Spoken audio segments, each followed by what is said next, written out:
She wakes before dawn, the familiar hum of anxiety already a low thrum beneath her skin. Before her feet even touch the floor, the internal checklist begins. Did I send that email? Is my presentation perfect? Am I a good enough mother? A present enough partner? A successful enough professional? Each question is a lash from an invisible whip, wielded by an unseen taskmaster, the ideal self. This sculpted image, meticulously crafted over years, demands constant performance, relentless optimization, and an unwavering smile, even as her true self gasps for air beneath its suffocating weight. She pushes through the day, a master of self-presentation, her social media feed a testament to a life of curated perfection. Yet, in the quiet solitude of night, a profound exhaustion settles in, not just physical, but a weariness of the soul, a gnawing sense that she is living someone else's life, or perhaps no life at all. This pervasive experience of striving to embody an idealized version of ourselves is not merely a modern phenomenon of social media and comparison culture. While contemporary society amplifies the pressure, the internal architecture of the ideal self has roots deeply embedded in the human psyche, recognized and grappled with by both psychological inquiry and spiritual traditions for millennia. It is the persona we believe we must be to be loved, accepted, or successful. A carefully constructed mask designed to navigate the world, often at the cost of our authentic being. This ideal, whether consciously or unconsciously formed, becomes a tyrant, dictating our choices, silencing our true desires, and ultimately leading to a profound sense of alienation from ourselves. From ancient spiritual wisdom, we hear echoes of this struggle in the Buddhist concept of anatta, no self, challenging the illusion of a fixed, separate ego, and in the Hindu understanding of Maya, the veil of illusion that obscures our true nature. Christian mystics speak of the false self that must be shed to reveal the true self made in the image of God, while Sufi teachings emphasize the nafs, the ego self, whose purification is central to spiritual progress. Existential philosophers too grapple with the imperative of authenticity, warning against bad faith, the refusal to embrace our freedom and responsibility by adopting prefabricated identities. Across these diverse perspectives, a common thread emerges: the constructed self, while seemingly offering protection or advantage, ultimately obstructs genuine connection, inner peace, and spiritual awakening. This essay will delve into the profound and often debilitating tyranny of the ideal self, exploring how this meticulously crafted persona, far from being a tool for thriving, often becomes a cage that stifles our vitality and connection. We will journey through both the rigorous landscape of psychological theory and the expansive wisdom of spiritual traditions to understand its origins, its manifestations, and its ultimate cost. Our central thesis is that the relentless pursuit and maintenance of an idealized self-image, driven by internal pressures and external expectations, creates a fundamental disconnect from our authentic core, leading to psychological distress, spiritual stagnation, and a life lived in a state of perpetual performance. From a psychological perspective, we will examine the foundational work of Carl Rogers on the self-discrepancy theory, exploring the gap between our real self and ideal self, and its impact on self-esteem and well-being.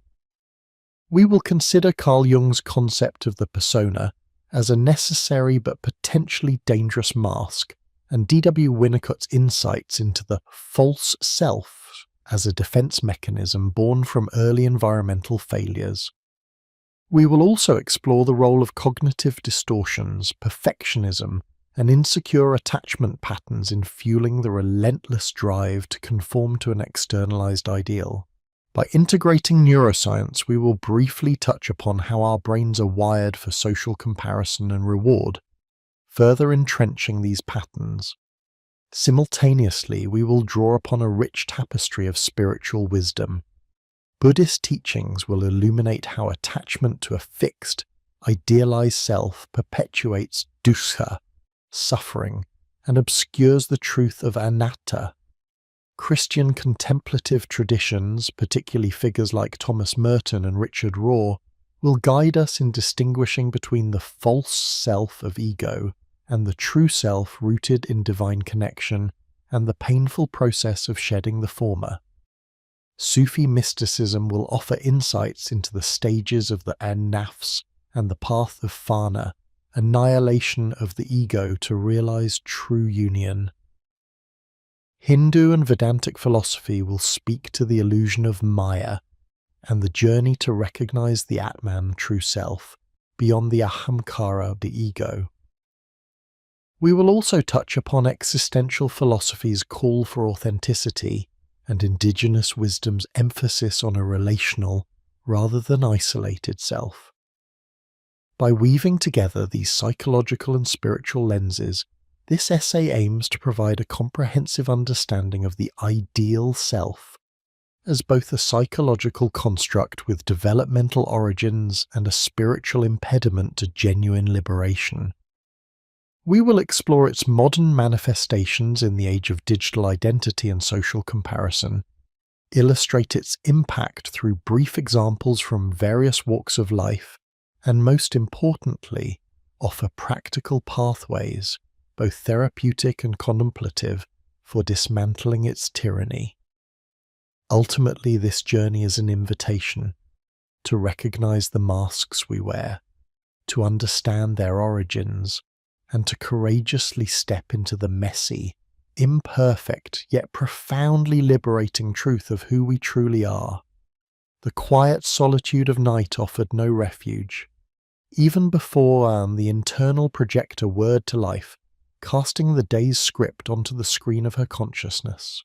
Every gesture, every perfectly articulated phrase, every curated emotion had to be rehearsed. The woman, who was not truly her, would soon awaken, ready to perform the role of the accomplished professional, the nurturing mother, the attentive partner. Yet, beneath the meticulously applied layers of expectation, a tremor of fatigue ran through her, a premonition of the exhaustion that would inevitably follow the day's masquerade. The tyranny was not external, it was deeply internalized, a taskmaster whose whip was fashioned from the threads of societal approval and personal aspiration. The ideal self we introduced in the preceding chapter is not merely a fleeting aspiration, but a complex, often oppressive psychological construct. It is the meticulously sculpted identity we believe we should be, a composite image born from myriad influences, cultural narratives, parental expectations, peer validation, and the relentless highlight reels of social media. This chapter will delve into the psychological bedrock of this pervasive phenomenon, exploring how various theoretical frameworks illuminate its origins, its insidious grip, and the profound cost of its maintenance. We will examine the insights of Carl Rogers, Carl Jung, and D.W. Winnicott, demonstrating how their distinct perspectives converge to paint a comprehensive portrait of the persona that, in its very pursuit of perfection, threatens to extinguish the authentic self. At the heart of our exploration lies the concept of self-discrepancy, a term brought to prominence by humanistic psychologist Carl Rogers. Rogers posited that each individual possesses an actual self, who we believe we currently are, and an ideal self, who we aspire to be. While a healthy gap between these two can be a motivator for growth and self-improvement, an unbridgeable chasm, particularly when fueled by the conditional positive regard from others, becomes a source of profound psychological distress. When the external world, parents, teachers, society, communicates that love and acceptance are contingent upon conforming to a specific, often unattainable ideal, we begin to internalize these conditions of worth.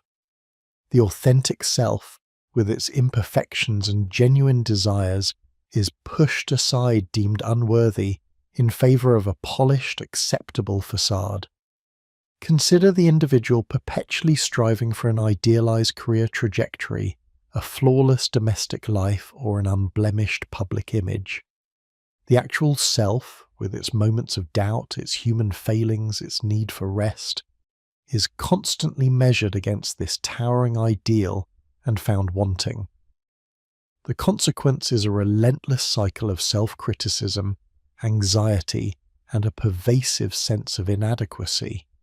Rogers argued that true psychological health arises from congruence, a state where the actual self and the ideal self are largely aligned, or where the individual accepts and embraces the actual self, even as they continue to evolve. The tyranny of the ideal self in this context is the perpetual discomfort and suffering born from this fundamental misalignment, forcing the individual into a lifelong performance designed to bridge an impossible gap. It is a performance that consumes vital energy, leaving little for genuine self-discovery or authentic connection. Complementing Rogers's focus on self-perception and congruence, Carl Jung offers a deeper archetypal understanding of the masks we wear. Jung introduced the concept of the persona, derived from the Latin word for an actor's mask. The persona, in Jungian psychology, is the aspect of the personality that a person presents to the world, a carefully constructed social facade designed to make a particular impression on others and to conceal the true nature of the individual. It is in essence our public image, the role we play in society. Jung recognized the persona's adaptive function. It is necessary for social interaction, allowing us to navigate the complex demands of community and culture. Without a persona, we would be overwhelmed by the raw, unfiltered reality of our psyche, and unable to function effectively in the world. However, the persona becomes tyrannical when we identify too strongly with it, mistaking the mask for the true self. When the she in our narrative meticulously curates her social media feed, projecting an image of effortless success and unflagging optimism, she is operating through her persona. The danger arises when this persona rigidifies, becoming a prison rather than a flexible tool. The individual loses touch with their deeper, more complex self, becoming alienated from their authentic feelings, desires, and shadow aspects. The persona then stops being a bridge to the world and becomes a barrier, isolating the individual behind a facade of their own making. The anxiety she experiences is not merely performance anxiety, it is the existential dread of being discovered as not enough, of having the mask slip and revealing the perceived inadequacy beneath. The ideal self in this light is a hyper-developed, over-identified persona that has swallowed the individual whole, leaving only a hollow echo where genuine selfhood once resided. Further deepening our understanding is D.W. Winnicott's seminal work on the false self. Winnicott, a British psychoanalyst, proposed that the false self develops in early childhood as a defensive mechanism, a means of complying with the demands of an environment that fails to adequately meet the infant's spontaneous needs. When a primary caregiver consistently imposes their own expectations onto the child, rather than responding to the child's authentic expressions, the child learns to suppress their true self and present a compliant, false self. This false self is an adaptation, a protector of the fragile true self, allowing the child to survive in an environment that cannot tolerate their authenticity. In adulthood, the false self manifests as an automatic tendency to conform, to appease, to perform roles that are not genuinely aligned with one's inner experience. The she who feels exhausted by her curated perfection is experiencing the drain of maintaining a sophisticated false self. She is constantly anticipating and meeting external expectations, not out of genuine desire, but out of a deep-seated need for acceptance and a fear of abandonment or disapproval. The tragedy of the false self is that while it initially serves to protect the true self, it ultimately stifles it. The true self, with its capacity for spontaneity, creativity, and genuine connection, remains hidden, unexpressed, leading to feelings of emptiness, inauthenticity, and a profound sense of alienation from oneself. The ideal self, then, can be understood as the culmination of a highly developed false self, a sophisticated construct designed for survival in a perceived hostile or conditional world, yet ultimately preventing the individual from truly living. These psychological perspectives, Rogers' self-discrepancy, Jung's persona, and Winnicott's false self, coalesce to reveal the multi-layered origins and manifestations of the ideal self.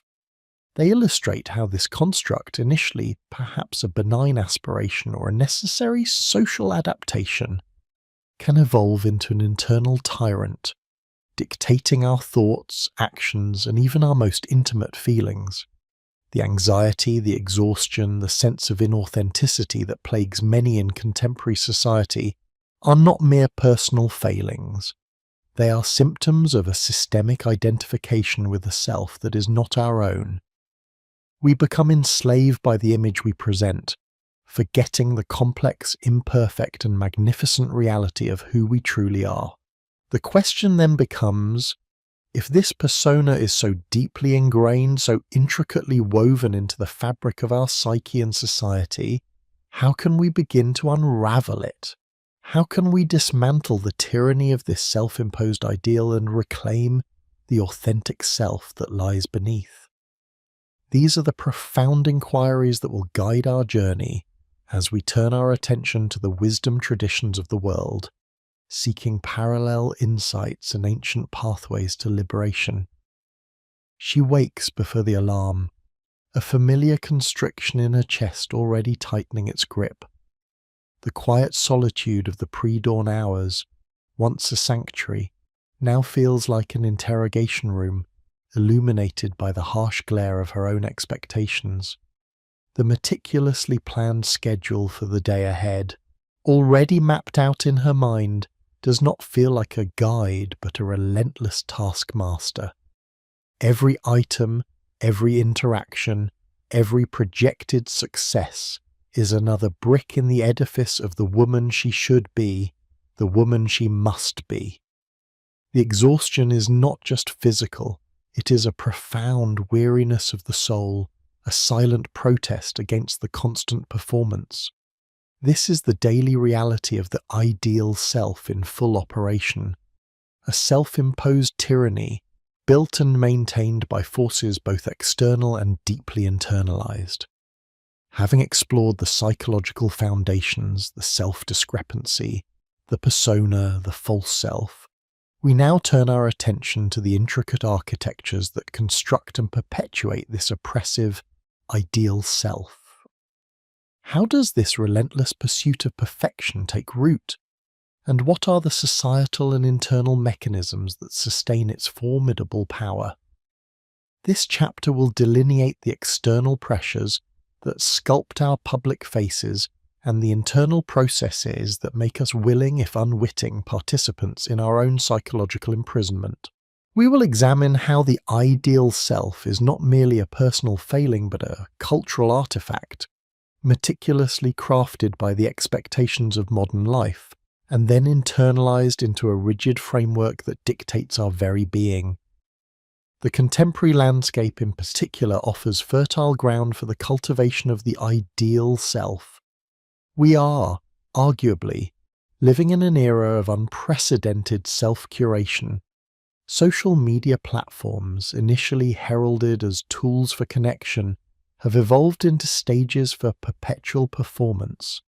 Here, the ideal self finds its most visible and insidious expression. Individuals meticulously craft digital avatars, presenting carefully filtered lives, edited triumphs, and perfectly framed moments of joy. The constant stream of curated perfection from others creates a relentless feedback loop. We see what others project, internalize it as a benchmark, and then strive to surpass it with our own augmented realities. This comparative culture fosters an environment where authenticity is often sacrificed at the altar of aspiration, where the actual self is deemed insufficient and the ideal self becomes the only acceptable currency of social validation. Consider the phenomenon of influencers, individuals whose very livelihood depends on embodying and projecting an aspirational lifestyle. Their existence, often perceived as effortless perfection, sets an impossible standard.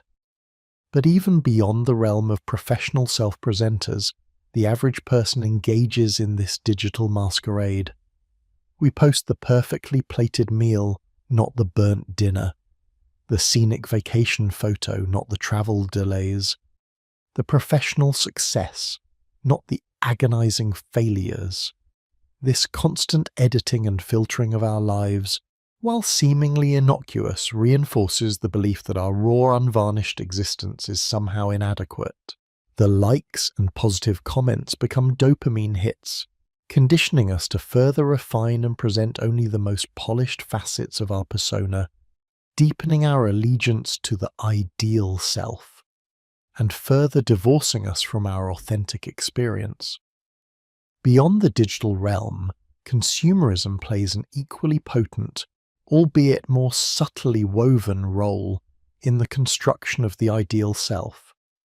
Modern marketing is not merely about selling products, it is about selling identities, aspirations, and a vision of who we could be if only we acquired the right car, wore the right clothes, lived in the right house, or consumed the right experiences.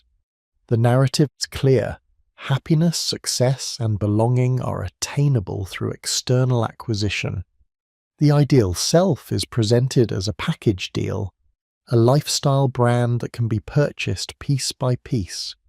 This creates a relentless cycle of desiring and acquiring, perpetually chasing an external manifestation of an internal ideal that remains frustratingly out of reach. We are told that self-improvement is synonymous with self-transformation through consumption, blurring the lines between genuine growth and superficial adornment. The anxiety of not having, not doing, not being enough is expertly leveraged, compelling us to pursue an externalized ideal that promises fulfillment but delivers only transient satisfaction. Furthermore, pervasive cultural narratives reinforce the tyranny. From early childhood, we are often exposed to archetypes of success and happiness that are narrowly defined and often unattainable. The perfect student, the successful professional, the devoted parent, the ideal partner. These roles, while seemingly benign, often come with an implicit set of rules and expectations that leave little room for individuality or imperfection. Society, through its educational systems, media portrayals, and even familial expectations, subtly and sometimes overtly communicates what constitutes a good life, a valuable person. We absorb these messages, often unconsciously, and begin to measure our own worth against these externalized yardsticks. The pressure to conform, to achieve, to have it all becomes an internalized imperative, transforming external societal ideals into personal mandates. However, the ideal self is not solely an external imposition. Its true power lies in its deep internalization, becoming an integral part of our psychological landscape. We are not merely passive recipients of societal pressures. We actively participate in the construction and maintenance of this persona through a complex interplay of internal mechanisms. One of the most significant internal architectures is the internalization of conditional acceptance. As D.W. Winnicott highlighted, the false self often develops in response to early experiences where love, approval, or safety felt conditional upon meeting certain expectations. This early conditioning teaches us that our authentic self, with its imperfections and vulnerabilities, might not be enough to secure the connection and validation we crave. Consequently, we learn to adapt, to present a version of ourselves that is more palatable, more compliant, more ideal. This pattern, once established, continues into adulthood. We become our own harshest critics, anticipating external judgment and preemptively shaping our behavior, thoughts, and even feelings to align with the internalized ideal. The fear of rejection, of not belonging, of being seen as inadequate, becomes a powerful internal driver, compelling us to maintain the facade even when it exacts an unbearable toll. This leads to the intricate dance of self-deception. To sustain the ideal self, we often engage in a subtle, sometimes unconscious form of self-betrayal. We convince ourselves that the persona is us, or at least that it's the most effective and desirable version of ourselves. We rationalize our choices, suppressing convenient truths, and selectively remember events to bolster the narrative of our own perfection or competence. This self-deception can manifest as an inability to acknowledge our own struggles, to admit mistakes, or to express genuine needs. The ideal self demands unwavering strength and unwavering competence, leaving no room for vulnerability. To deviate from this script would be to risk shattering the carefully constructed image, a prospect that can feel terrifyingly akin to existential annihilation. The cognitive dissonance, the mental discomfort of holding conflicting beliefs, e.g., I am perfect versus I feel deeply flawed, is often resolved by doubling down on the ideal rather than confronting the underlying truth. Furthermore, the ideal self is often fueled by a profound fear of the unknown and the unmanageable. The authentic self, with its inherent unpredictability, its raw emotions, its capacity for both brilliance and blunders, can feel chaotic and threatening. The ideal self, in contrast, offers a sense of control and predictability. If we can just adhere to the script, if we can just perfect the performance, then perhaps we can control outcomes, secure approval, and avoid pain. This illusion of control, however, comes at the cost of genuine spontaneity, creativity, and emotional depth. We become rigid, unable to adapt to life's inevitable challenges with flexibility and grace, because our entire self-worth is tied to maintaining a flawless exterior. The cumulative effect of these external and internal architectures is a profound sense of alienation from one's own lived experience. The she we observe, and the countless others who embody this struggle, find themselves living a life that feels fundamentally inauthentic. Every decision, every interaction, every aspiration is filtered through the lens of the ideal self, leaving little room for genuine desire, spontaneous joy, or unscripted expression. The constant monitoring, the relentless striving, the perpetual fear of exposure, these are the hallmarks of a life lived under the shadow of an internalized tyrant. The exhaustion, the anxiety, the creeping sense of emptiness are not merely symptoms, they are the direct consequences of this profound disconnect, the soul's protest against its own suppression. As we dissect the intricate ways in which the ideal self is constructed and maintained, we begin to understand the sheer magnitude of the challenge before us. It is not enough to simply acknowledge its existence. We must understand its roots, its nourishing soil, and the relentless labour that goes into its upkeep. The question then shifts from what is this ideal self to how does it exert such devastating power, and what are the true costs of its reign? The next phase of our inquiry will delve into the tangible consequences of living under this tyranny, exploring the psychological, emotional, and spiritual toll it exacts on the individual, further illuminating the profound urgency of breaking free from its suffocating embrace. The curated perfection, meticulously maintained, had become a ghost limb, an appendage that throbbed with phantom pain even when it appeared perfectly functional. She moved through her days a master of the graceful pivot, the knowing glance, the perfectly timed laugh, yet beneath the seamless veneer, a profound emptiness echoed. The constant monitoring, the relentless striving, the pervasive sense of inauthenticity, all culminated not in the promised satisfaction, but in a chilling alienation from her own lived experience.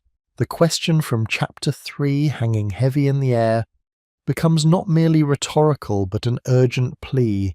How does one dismantle this deeply ingrained and oppressive ideal to reclaim genuine selfhood? This chapter will embark on the challenging, yet ultimately liberating journey of deconstruction. We will begin to map the pathways out of the gilded cage of the ideal self, exploring not just the theoretical frameworks for liberation, but also the practical, often arduous, steps required to reclaim one's authentic existence. This is not a process of destruction, but of excavation, not an eradication of self, but a profound rediscovery. Our first and perhaps most crucial pillar in this endeavour is the cultivation of radical awareness. The ideal self thrives in the shadows of unconscious habit, in the automatic responses and unexamined assumptions that dictate our reactions and shape our self-perception. To dismantle it, we must first bring it into the light. This necessitates a conscious, deliberate turning inward, a commitment to observing the self without judgment, a practice often facilitated by mindfulness. Mindfulness in its essence is the practice of paying attention on purpose to the present moment non-judgmentally. For our purposes, it becomes a powerful diagnostic tool. We learn to observe the subtle machinations of the ideal self as they arise, the sudden surge of anxiety before a social interaction, the automatic scripting of a response designed to impress, the internal monologue that critiques every perceived flaw, the urge to present a curated version of reality. When she feels the familiar tightening in her chest before a video call, the impulse to adjust her hair or filter her background, radical awareness asks her to pause. What is driving this? Is it genuine self-care, or the desperate need to align with an externally imposed image of professionalism and effortless grace? This process of noting or witnessing the ideal self in action is foundational. It allows us to differentiate between our authentic impulses and those driven by the persona. We begin to see the ideal self not as an inherent part of who we are, but as a construct, a set of learned behaviors and protective mechanisms. Buddhist traditions, particularly Vipassana meditation, emphasize this non-identification with fleeting thoughts and egoic constructs. We are not our thoughts, nor are we our personas. We are the awareness that observes them. This radical awareness begins to loosen the grip of the ideal self, creating a crucial space between stimulus and response, between the societal expectation and our potential for genuine reaction. It is within this space that freedom begins to emerge. Once awareness is established, the second pillar calls for the courageous act of embracing unconditional self-acceptance. The ideal self is largely forged in the fires of conditional acceptance, a relentless internal critique that demands perfection as the price of worthiness. To dismantle it, we must actively counter this internal narrative with a profound and unwavering compassion for our imperfect, messy, and inherently worthy selves. Carl Rogers, whose work we explored in Chapter 2, offers a powerful antidote in the concept of unconditional positive regard. While he primarily applied this to therapeutic relationships, its internalization is paramount for self-liberation. Can we offer ourselves the same non-judgmental acceptance that a truly empathetic therapist would? This is where self-compassion, as articulated by researchers like Kristin Neff, becomes a vital practice. Self-compassion involves treating oneself with kindness, understanding, and a sense of shared humanity during times of struggle, rather than succumbing to self-criticism and isolation. For she, this might mean acknowledging the exhaustion behind her perfect smile, recognizing the fear that fuels her relentless drive, and offering herself the same empathy she would extend to a struggling friend. It means allowing herself to be imperfect, to make mistakes, to fail, without the immediate punitive response of the ideal self. The courage here lies in confronting the deeply ingrained belief that our worth is contingent upon our performance. It means accepting that our value is intrinsic, not earned. This is a radical departure from the scarcity mindset of the ideal self, which constantly demands more, better, famo. Unconditional self-acceptance is an act of rebellion against the tyranny of shoulds and musts. The third pillar in our deconstructive journey is the conscious deconstruction of external validation. The ideal self is a mirror reflecting societal approval, a persona designed to garner praise, admiration, and acceptance. To truly liberate ourselves, we must loosen the chains of this external dependency and cultivate an internal locus of validation. This process involves a critical examination of what truly motivates us. Are we pursuing a goal because it aligns with our deepest values and desires, or because it will look good on our resume, impress our peers, or earn us likes on social media? It requires a deliberate reevaluation of our metrics for success and worth. We must shift from measuring our value by external accolades to measuring it by internal congruence, the alignment between our actions and our authentic self.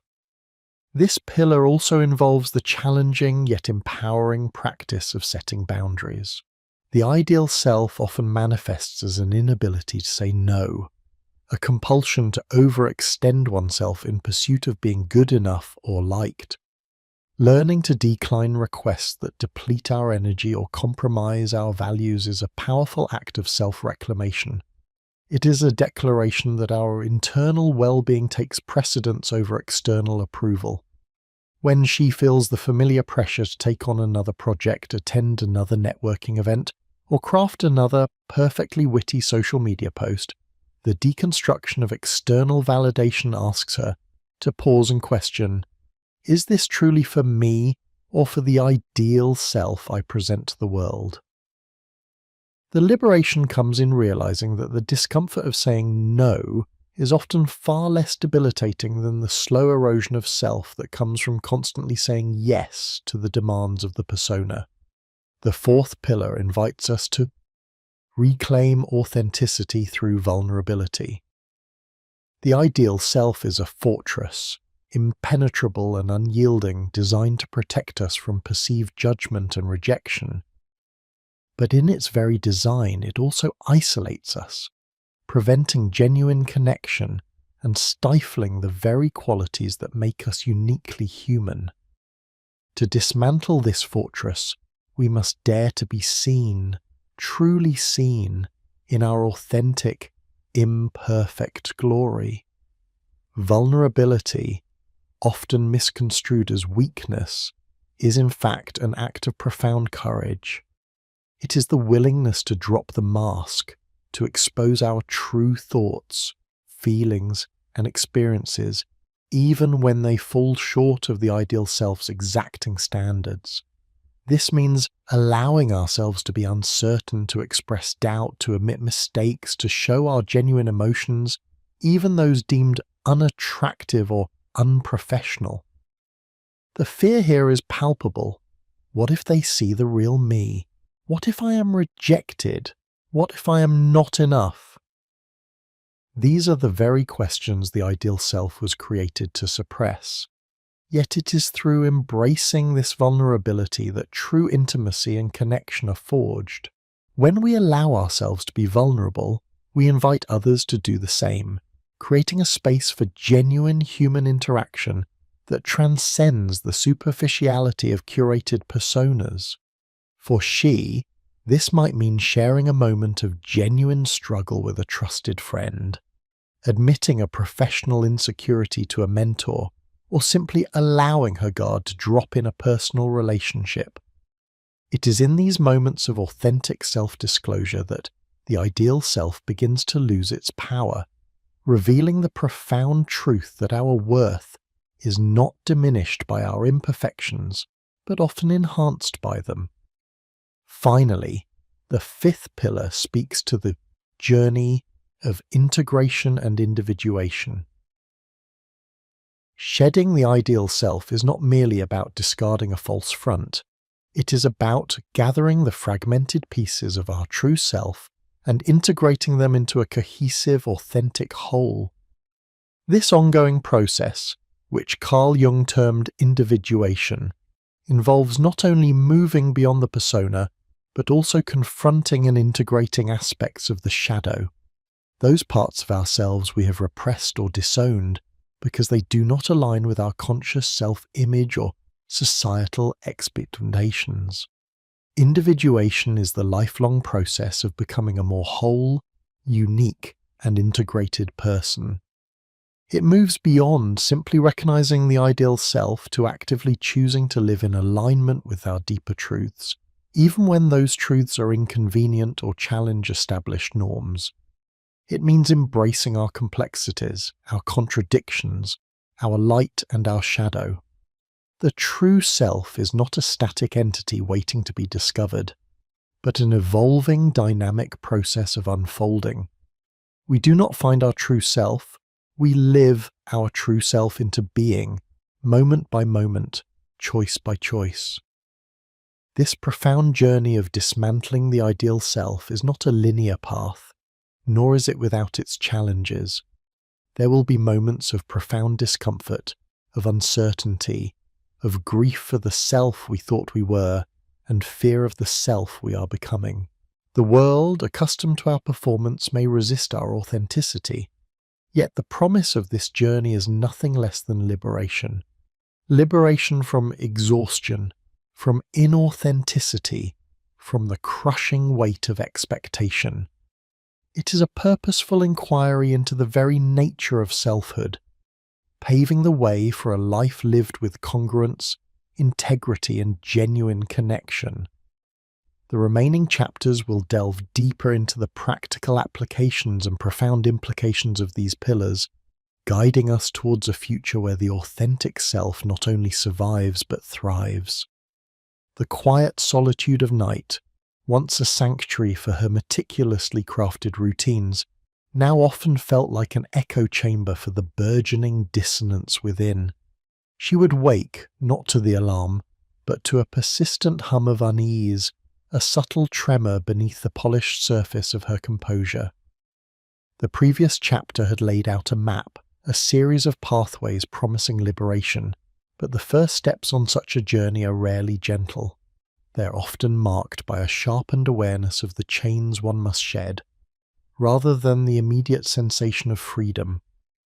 This initial discomfort, this heightened sensitivity to the ideal self's persistent demands, is precisely the crucible in which the first pillar of authentic selfhood, radical awareness, begins to form. Having outlined the foundational principles for dismantling the tyranny of the ideal self, we now embark upon a deeper exploration of their practical and philosophical dimensions.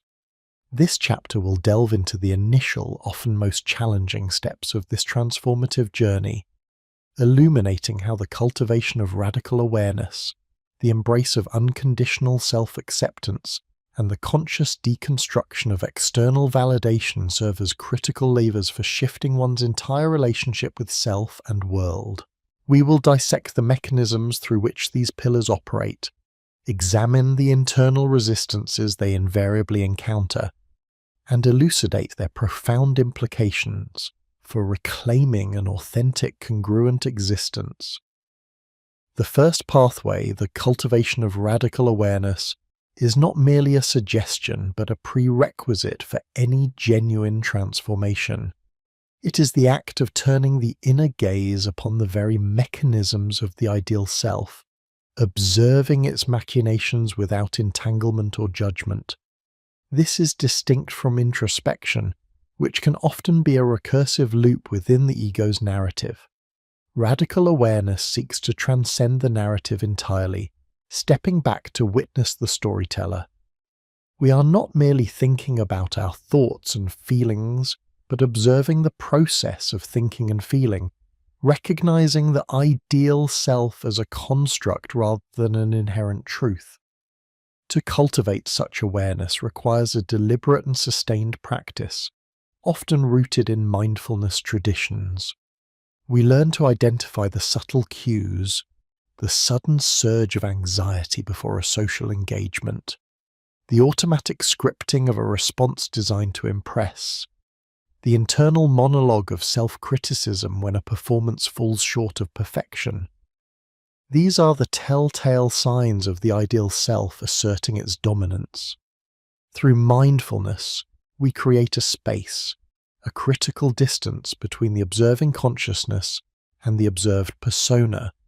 This space is crucial. It is the freedom from immediate reaction, the pause that allows for choice rather than compulsion. Is this impulse truly mine, or is it a conditioned response designed to uphold the curated image? Is this emotion an authentic expression, or a manufactured sentiment for external consumption?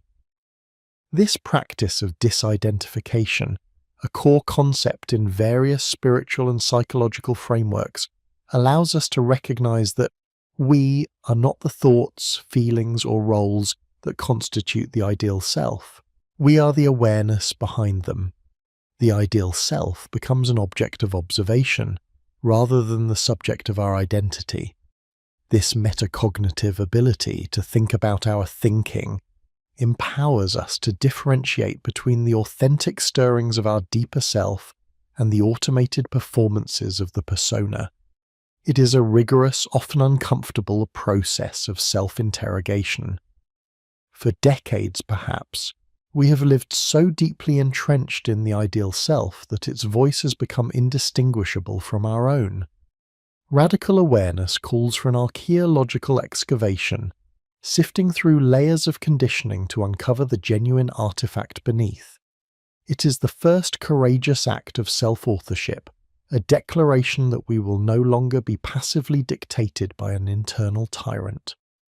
Following the foundational work of radical awareness, the journey progresses to the embrace of unconditional self-acceptance. This pillar directly confronts the conditional nature of the ideal self's construction, which is predicated on the belief that our worth is contingent upon performance, achievement, and external approval. To accept oneself unconditionally is to sever this false link, to recognize one's inherent value irrespective of external metrics or internal judgments. It is a radical departure from the prevailing cultural narrative that constantly urges us to strive, improve, and optimize ourselves into some future more perfect version. Unconditional self-acceptance is often mistaken for complacency or a lack of ambition. On the contrary, it is the most fertile ground for genuine growth. When we accept ourselves as we are, flaws and all, we cease to operate from a place of deficit and fear. The relentless self-criticism, the constant striving for an unattainable perfection, the shame of perceived inadequacy. These are the hallmarks of conditional self-acceptance. They are the whips of the ideal self, driving us forward through anxiety. Unconditional self-acceptance, however, offers a profound shift in motivation.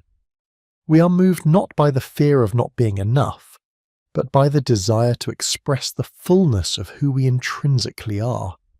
This involves cultivating self-compassion, a concept meticulously explored by researchers like Kristin Neff. Self-compassion comprises three core components: self-kindness, treating ourselves with warmth and understanding rather than harsh judgment; common humanity, recognizing that suffering and imperfection are part of the shared human experience; and mindfulness, observing our painful thoughts and emotions without over-identifying with them. When we apply self-compassion, we create an internal sanctuary where our imperfections are met with understanding rather than condemnation. We acknowledge our struggles with the same tenderness we would offer a dear friend. This practice gradually dismantles the internal critic, the enforcer of the ideal self, and replaces its tyrannical voice with one of gentle encouragement and unwavering support. The philosophical underpinnings of unconditional self-acceptance are profound. Many spiritual traditions posit an inherent worth or divine spark within every individual, a fundamental goodness that requires no earning or proving. From this perspective, the ideal self is not merely a social construct but a spiritual impediment, obscuring the luminous truth of our being. To embrace unconditional self-acceptance is to align with this deeper truth, to liberate ourselves from the exhausting cycle of trying to become worthy, and to simply be worthy. It is to understand that our value is not derived from our achievements or our curated image, but from the simple fact of our existence. This shift liberates immense psychic energy, previously consumed by the demands of the ideal self, making it available for genuine creativity, connection, and authentic self-expression. The third crucial pathway, conscious deconstruction of external validation, builds directly upon the first two. Once we become aware of the ideal self's dependence on external approval and begin to cultivate an internal sense of worth, we can systematically dismantle the power that external validation holds over us. The ideal self thrives on applause, likes, promotions, compliments, and societal approval.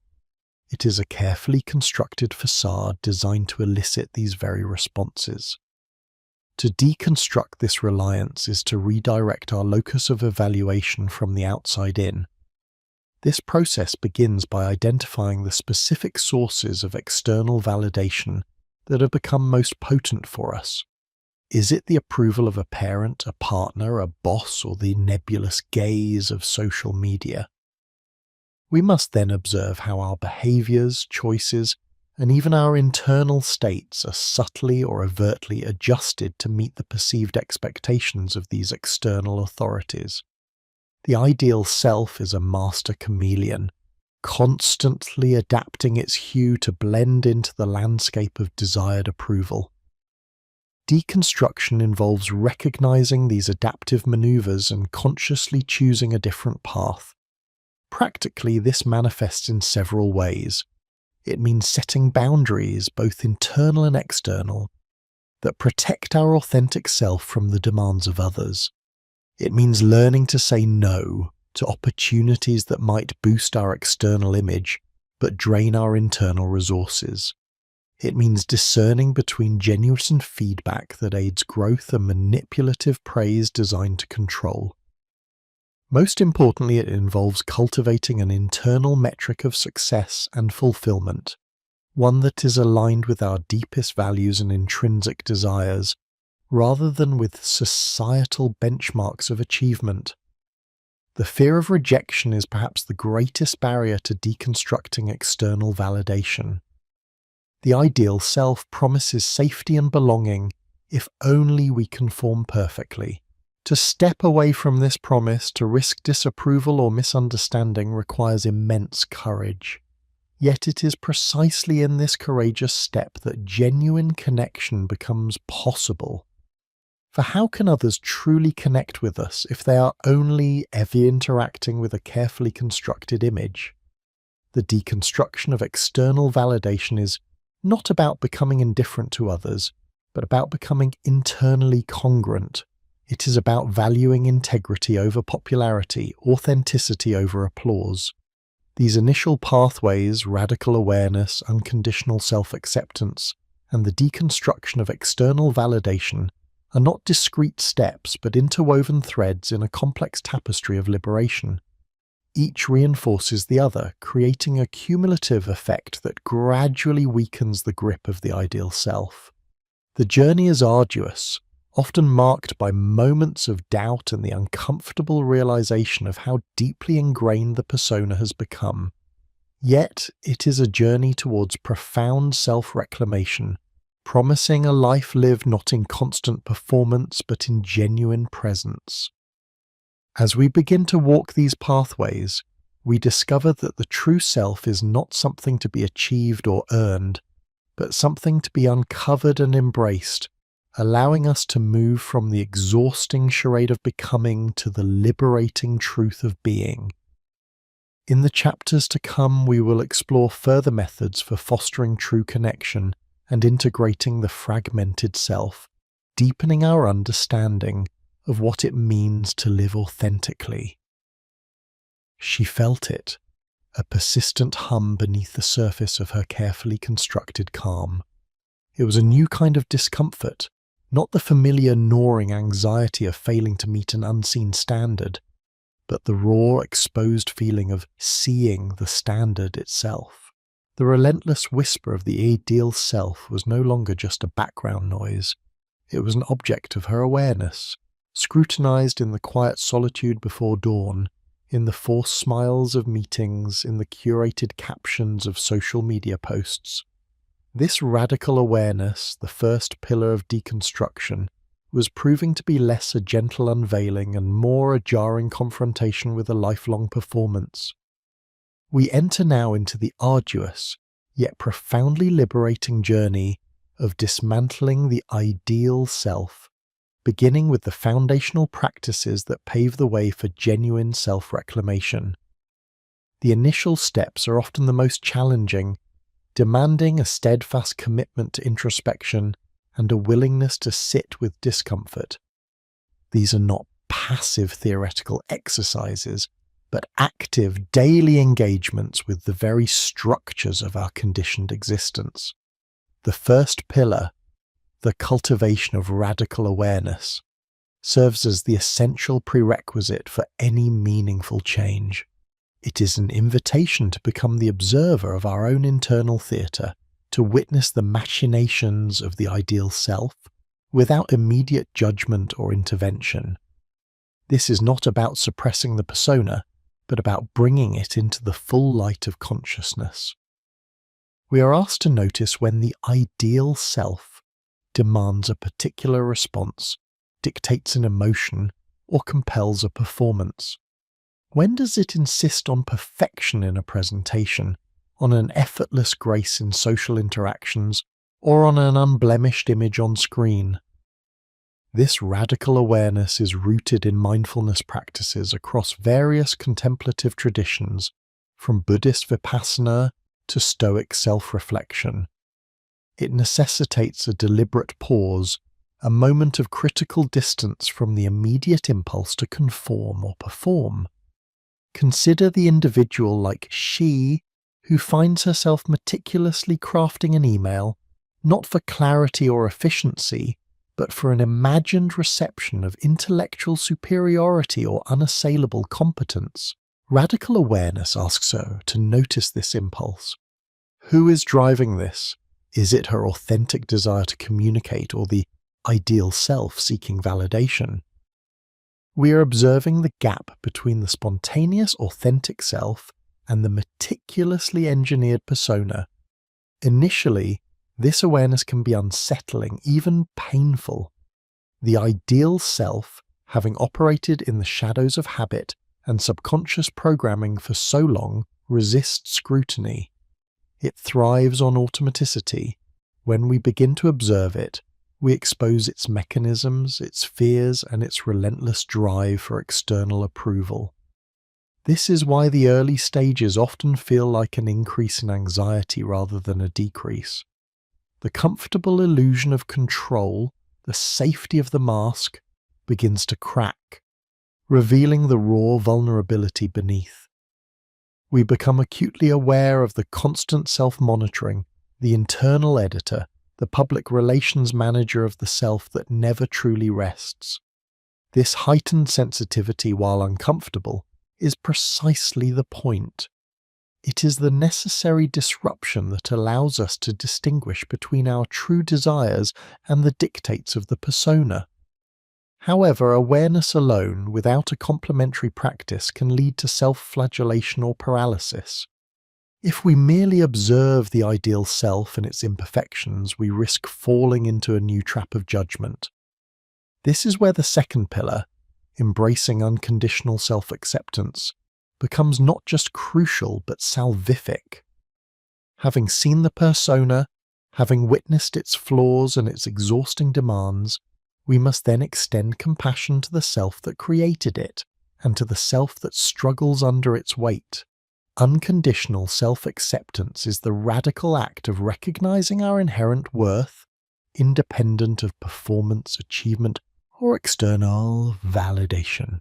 It is a profound shift from a conditional model of self-worth. I am worthy if I am perfect, successful, loved, to an intrinsic one. I am worthy because I am. This pillar directly challenges the foundational premise of the ideal self, which is built upon the very notion of conditional acceptance, often internalized from early childhood experiences or societal pressures. For she, this means confronting the deep-seated belief that her value is tied to her productivity, her appearance, or her ability to anticipate and fulfill the expectations of others. It means acknowledging the parts of herself that she has long deemed unacceptable, her moments of weakness, her perceived failures, her genuine emotions that don't align with the curated image.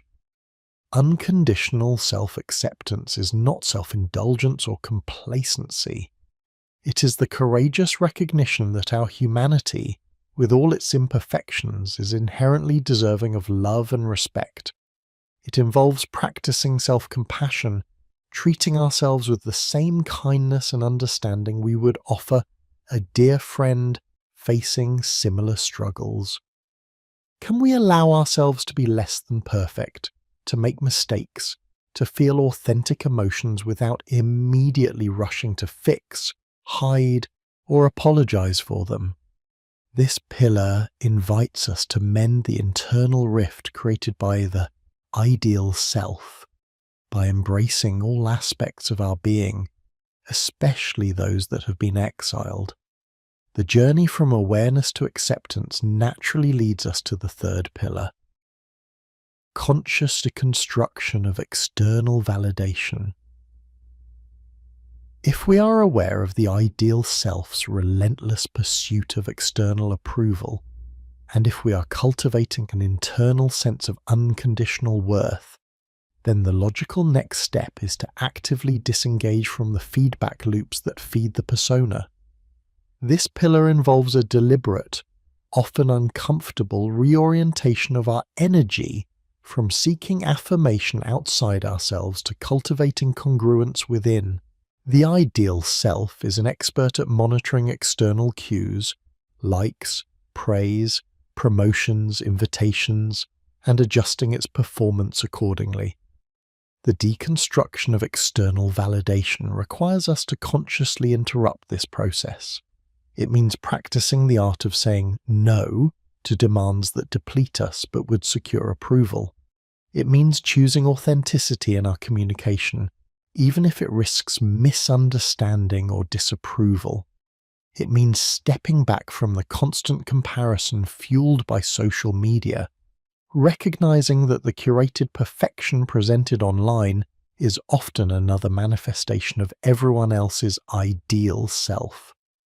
For she, this might manifest as choosing not to attend an exhausting social event, despite the internal pressure to maintain a certain image of sociability. It might mean speaking her truth in a meeting, even if it goes against the prevailing opinion, rather than remaining silent to avoid conflict.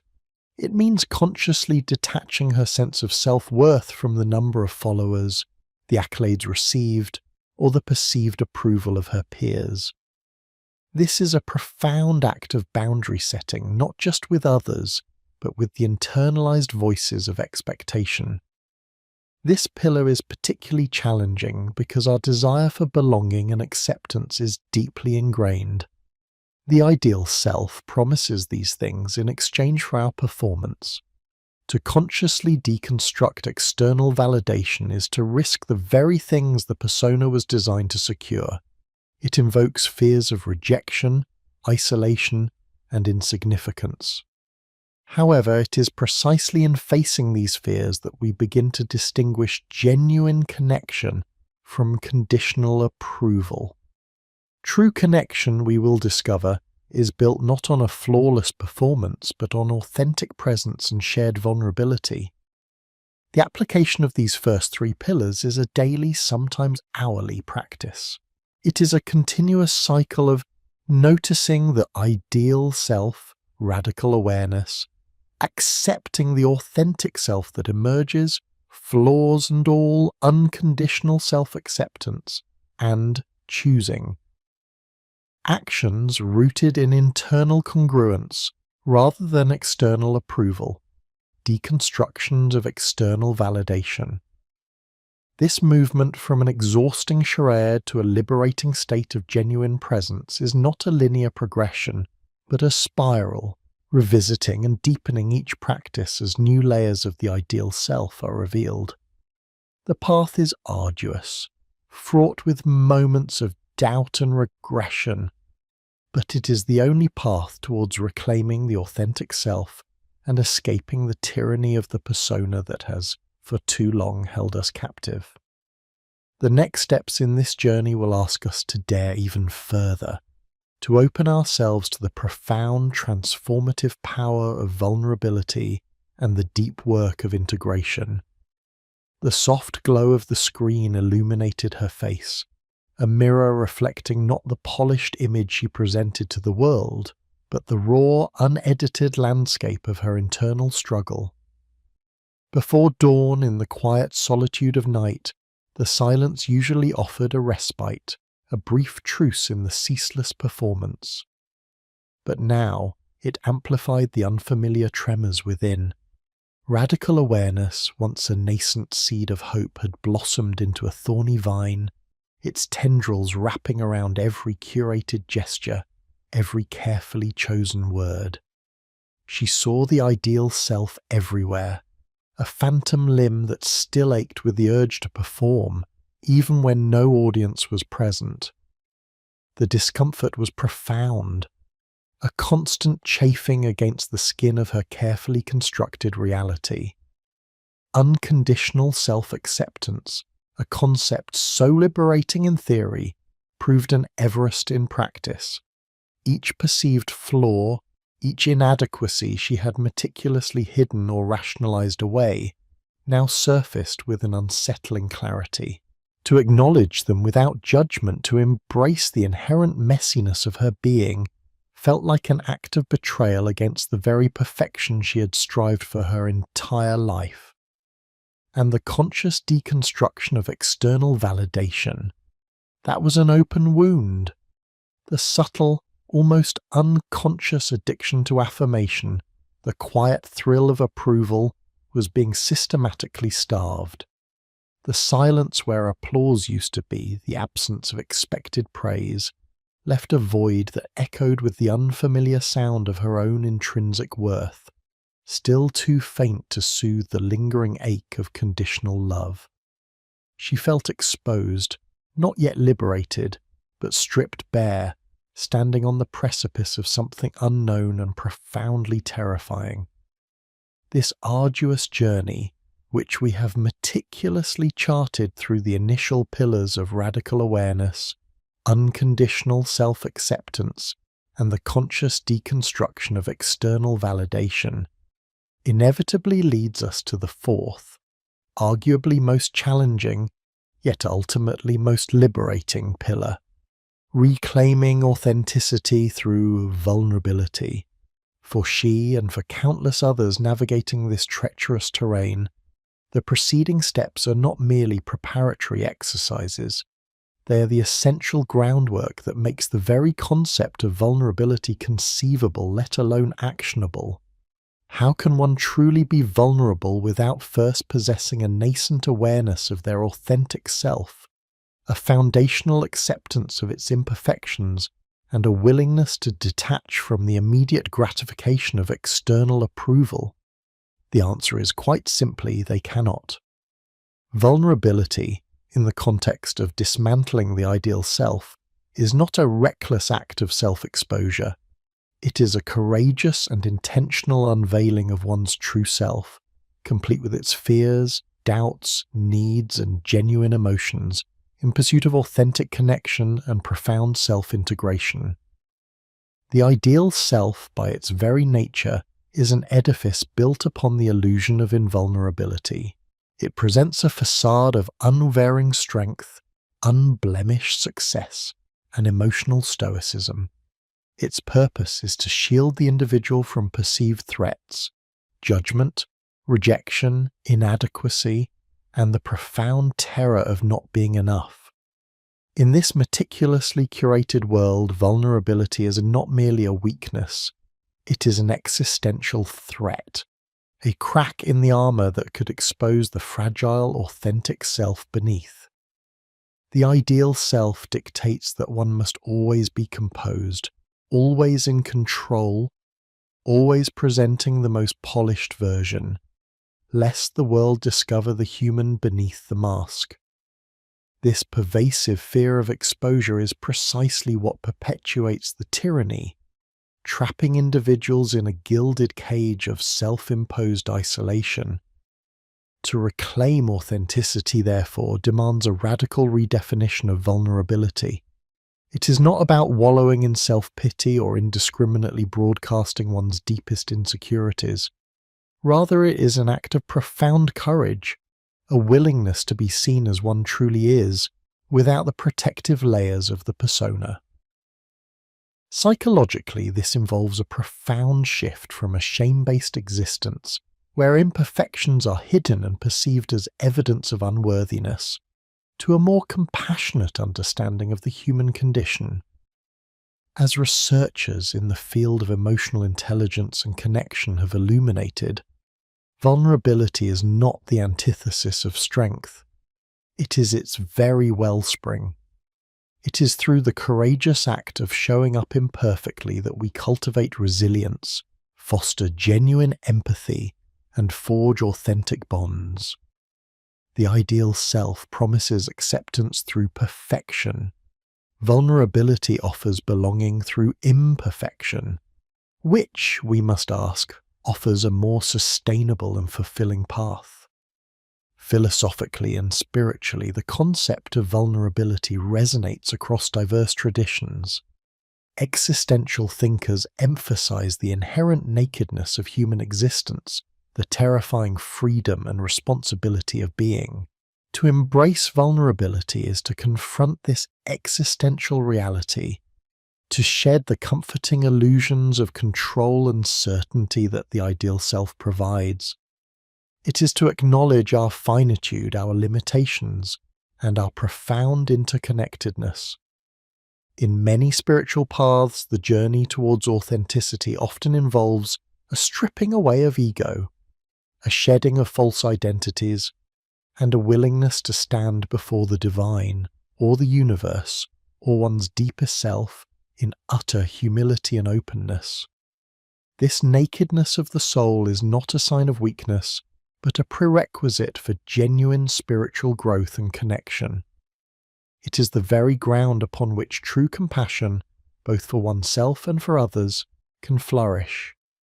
For she, the contemplation of vulnerability is a terrifying prospect. Her entire adult life has been a masterclass in concealing, in deflecting, in constructing an impenetrable fortress of composure. To reveal a genuine struggle, to admit uncertainty, to express an unmet need, feels akin to stepping off a cliff. The ingrained habit of shielding her true self, of anticipating and preempting judgment, is a formidable barrier. She understands intellectually the merits of vulnerability, but the visceral fear of rejection, of having her deepest insecurities confirmed, is a powerful deterrent. What if, after all this effort, her authentic self is deemed unworthy? What if the very connections she longs for are severed by the exposure of her human flaws? These are the legitimate, albeit ideal, self-fueled anxieties that arise when confronting this pillar. Yet, the path forward demands this confrontation. It requires a conscious, albeit gradual practice of revealing one's authentic self, choosing trusted individuals and safe environments for these initial acts of unveiling. This is not a call for indiscriminate self-disclosure, but rather for a discerning and intentional opening. It begins with small, courageous acts, expressing a genuine opinion that might differ from the group consensus, admitting a mistake without elaborate justification, sharing a moment of genuine struggle with a trusted friend, or even, most profoundly, allowing oneself to feel and express an emotion, be it joy, sorrow, or anger, without immediately editing or suppressing it for the sake of presentation. The challenges are manifold. The ideal self has trained us to believe that truth is often messy, and messiness is undesirable. Authenticity, however, thrives in this very messiness. It acknowledges contradictions, embraces evolving perspectives, and permits the full spectrum of human experience. The risk of rejection, though mitigated by a conscious deconstruction of external validation, remains a potent fear. Yet it is precisely by risking rejection that we discover true acceptance. Not acceptance of a perfected image, but acceptance of our whole imperfect selves. This is the profound paradox of vulnerability. It is in risking exposure that we build true resilience, and it is in allowing ourselves to be seen that we truly begin to connect. The strength derived from vulnerability is an internal self-sustaining force vastly different from the brittle, externally dependent strength of the ideal self. The benefits of embracing vulnerability are transformative. It is the gateway to genuine intimacy, fostering relationships built on trust, empathy, and mutual understanding, rather than on performative displays. It liberates us from the exhausting burden of constant self-monitoring and impression management. When she begins to allow glimpses of her true self, she will find, perhaps tentatively at first, that the sky does not fall, and that the connections forged in these moments of authentic exchange are far more nourishing than any accolades received for her perfected persona. It unlocks access to genuine emotions, creativity, and intuition, which the ideal self often suppresses in its pursuit of control. Ultimately, vulnerability is the path to true belonging, not belonging. To a group by conforming, but belonging within oneself and finding one's place in the world through courageous authenticity. As we move forward, we will delve deeper into the practical mechanics of cultivating vulnerability, exploring strategies for discerning safe spaces, navigating the discomfort of exposure, and gradually expanding one's capacity for authentic self-expression. This is not a singular act, but a continuous practice, a daily commitment to showing up as one truly is, rather than as one believes they should be. It is the courageous leap from a life defined by appearances to a life lived in the profound truth of one's being, laying the indispensable groundwork for the final integrative pillar of individuation. The precipice loomed, not a physical chasm, but an internal void, dark and terrifying. Her breath hitched, each inhale a shallow protest against the tightening band around her chest. Vulnerability. The word itself was a visceral threat, a betrayal of everything she had meticulously constructed.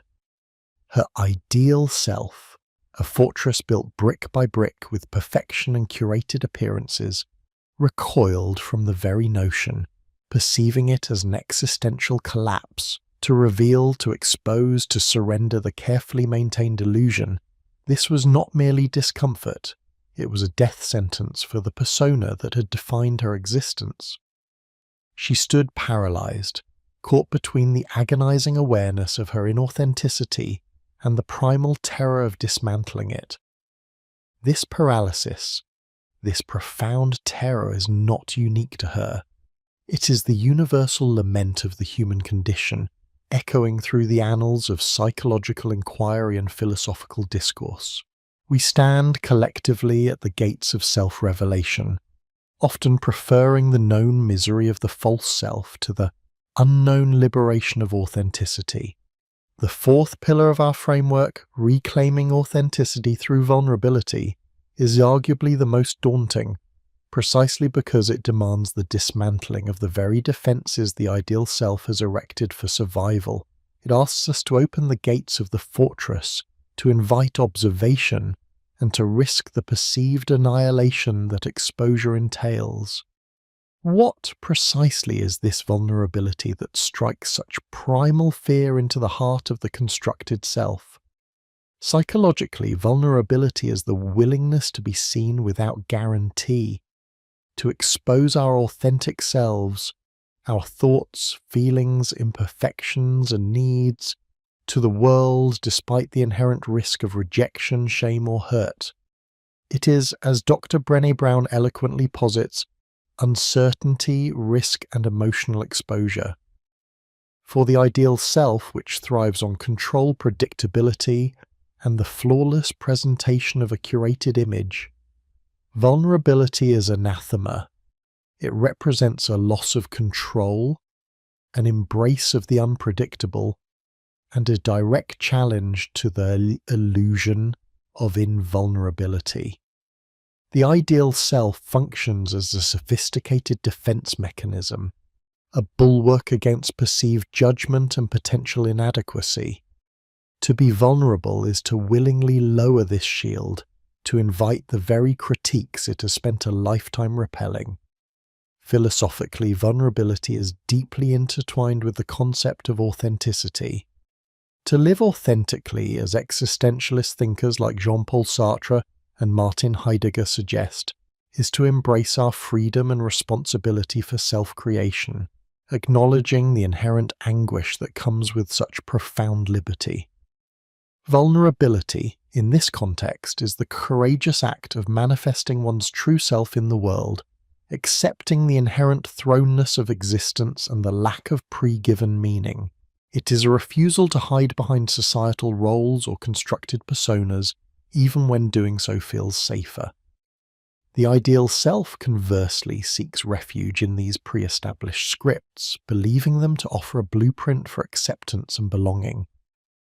But this belonging, we argue, is conditional and ultimately hollow, a connection between personas rather than authentic beings. Spiritually, vulnerability is often understood as a pathway to humility, compassion, and true interconnectedness. Many wisdom traditions emphasize the importance of surrendering egoic defenses, acknowledging our shared human fragility, and opening the heart to both suffering and joy. In this view, vulnerability is not weakness but a profound strength, a radical act of trust in the interconnectedness of all things. It is through our cracks and imperfections, as the Zen concept of kintsugi illustrates, that light can enter and that genuine beauty and resilience are revealed. The ideal self, however, perceives these cracks as flaws to be concealed, believing that perfection is the only path to worthiness. This spiritual perspective challenges the very foundation of the ideal self's existence, suggesting that true spiritual growth often begins at the point of perceived weakness. The terror she feels, then, is a complex interplay of psychological conditioning, philosophical resistance, and spiritual alienation. Her ideal self has been meticulously honed over decades, a master of self-presentation, a connoisseur of curated perfection.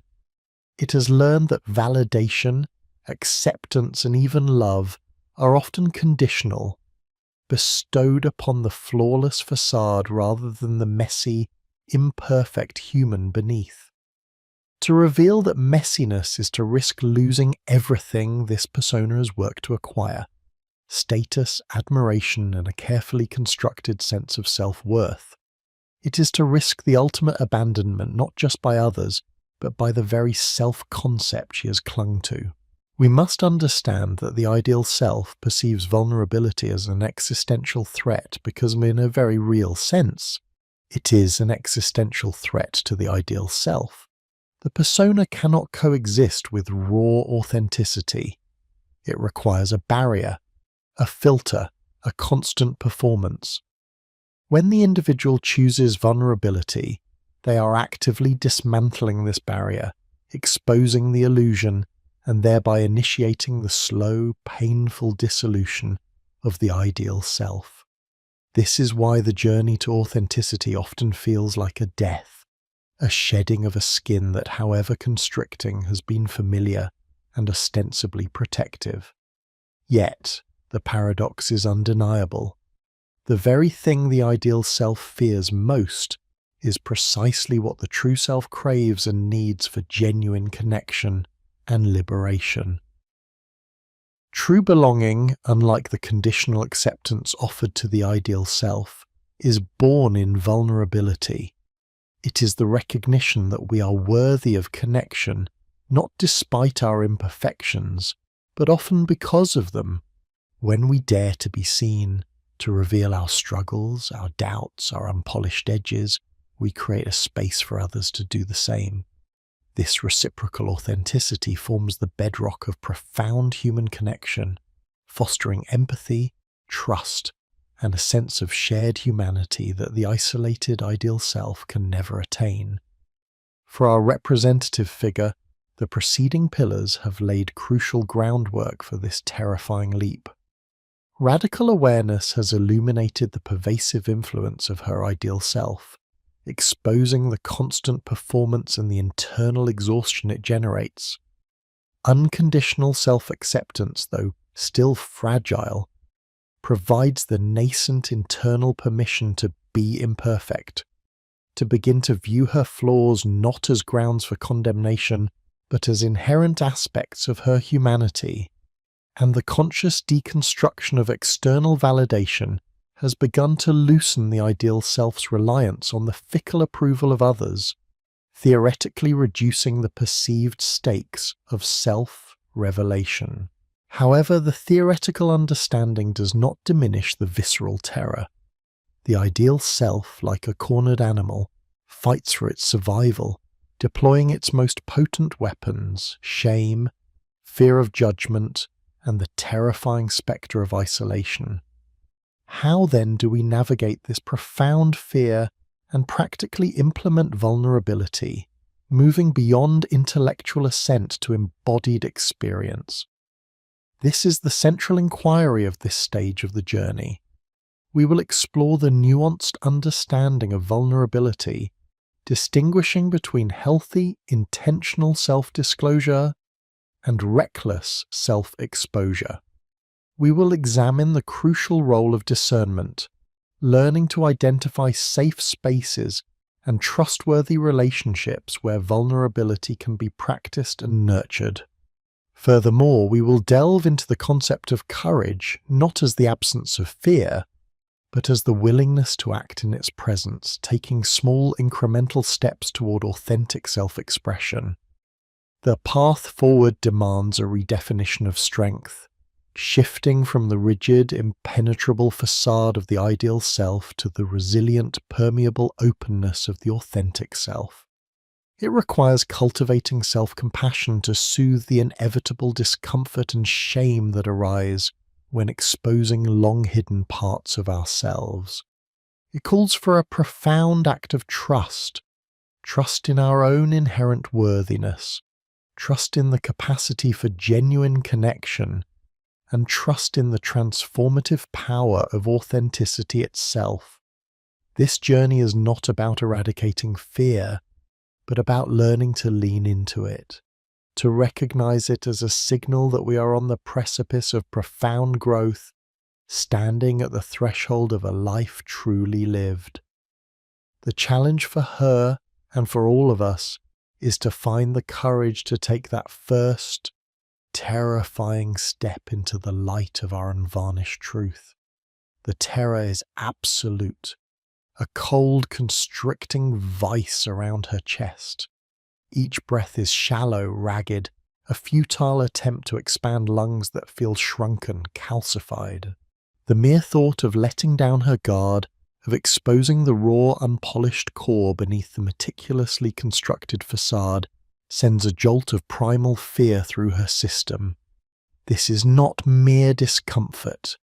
It is an existential threat, a psychological death sentence for the ideal self that has, for so long, been her sole identity, her protector, her tyrant. The carefully curated image, polished over decades, feels like a fragile shield, and the idea of lowering it evokes a visceral dread akin to facing a firing squad. She is the performance. Without it, who is she? What remains? This chapter delves into the fourth and arguably most daunting pillar of liberation, reclaiming authenticity through vulnerability. We will explore the profound resistance inherent in this step, dissecting why the ideal self perceives vulnerability as an annihilation and how, paradoxically, it is the very gateway to genuine connection, self-integration, and true freedom. We will examine the courage required to dismantle the fortress of the persona, revealing the authentic self that lies beneath. The ideal self, an architect of control and perfection, interprets vulnerability as the ultimate failure. It is a breach in the defenses, an admission of imperfection, a direct challenge to its foundational premise that worth is contingent upon flawless presentation. For her, as for countless others, the internal narrative has long dictated that to be seen fully is to be found wanting, to be exposed is to be rejected, to be imperfect is to be unlovable. This deep-seated conviction is often forged in early experiences of conditional acceptance, where love and approval were implicitly or explicitly tied to conforming to specific expectations, achieving certain benchmarks, or suppressing undesirable traits. The ideal self, therefore, develops as a sophisticated defense mechanism, designed to preempt perceived abandonment or criticism by presenting an invulnerable and impeccable front. What then does true vulnerability demand? It asks us to shed the armor, to risk being seen not just for our strengths and successes, but for our uncertainties, our fears, our mistakes, our unmet needs. It is the willingness to present our authentic emotional landscape even when it is messy or contradictory, without the filter of what should be felt or displayed. For someone like her, who has mastered the art of emotional regulation and impression management, this is a radical act of defiance against her own deeply ingrained programming. Her ideal self screams, "Danger! Retreat! You will lose everything." It warns of the catastrophic consequences: social ostracization, professional discredit, emotional pain so profound it threatens to shatter her very being. Yet, It is precisely this perceived death of the ideal self that paves the way for the true self to live. We argue that vulnerability is not weakness. It is in fact the most profound expression of courage. It requires an immense inner fortitude to stand naked, metaphorically, before the world and declare, "This is me in all my messy, glorious imperfection." This act of self-revelation is foundational to forming genuine human connections. Without it, relationships remain superficial, transactional, built upon the shifting sands of personas interacting with personas. How can one truly be loved, or truly love, if the object of affection is merely a carefully constructed illusion? The profound loneliness she experiences despite her outward connections is a direct consequence of this emotional barricade. Her ideal self keeps her safe from rejection, but simultaneously imprisons her in a gilded cage of isolation. The journey to reclaim authenticity through vulnerability is a gradual unveiling, not a sudden, dramatic striptease. It begins with small, deliberate acts of self-disclosure, carefully chosen and incrementally expanded. For her, this might involve admitting a mistake. Instead of fabricating an excuse or deflecting blame, she might genuinely acknowledge an error in a professional setting, demonstrating humility rather than perceived flawlessness. Expressing a genuine feeling. Rather than defaulting to "I'm fine" or a socially acceptable emotion, she might confide a true feeling of anxiety, sadness, or even joy to a trusted confidant.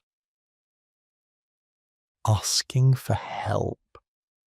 Breaking the self-sufficient facade, she might admit to needing assistance, allowing herself to be supported rather than always being the supporter. Setting a boundary.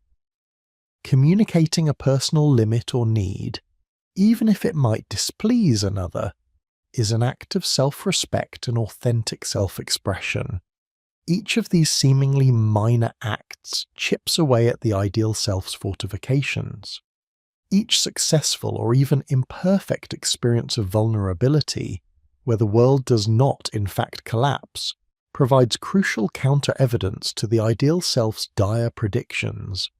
This process is inherently uncomfortable. It triggers the old fears, the familiar anxieties. The ideal self will fight back with renewed vigor, deploying its arsenal of shame, self-criticism, and catastrophic thinking. "You shouldn't have said that. Now they know you're not perfect. They will judge you. They will leave you." These are the echoes of past conditioning, the internal saboteur attempting to drag her back into the perceived safety of the persona.